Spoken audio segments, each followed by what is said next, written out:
Hello everyone, meron akong ibigay sa inyo tutorial ulit kung ano ba talaga ang tamang edad na to achieve the star monetization on Facebook, no? At saka kung siya ba ay eligible na country, no? Kung saan man siya nakatira na bansa. Tapos kailangan niya sumunod ng mga content monetization policies. Okay?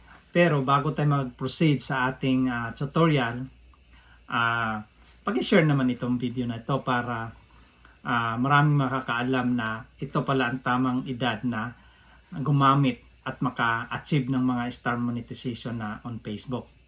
Okay? So, let's go! So, ang sabi dito, you must be at least 18 years old, no? Reside in an eligible country and maintain a professional mode profile and page that complies with Facebook community standard and partner monetization policies. So, alam mo na, 18 years old.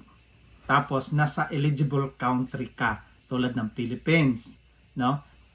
Mga eligible na pwedeng gumamit ng mga Facebook, mga ganyan na pwede silang magkaroon ng earnings, no, sa isang bansa.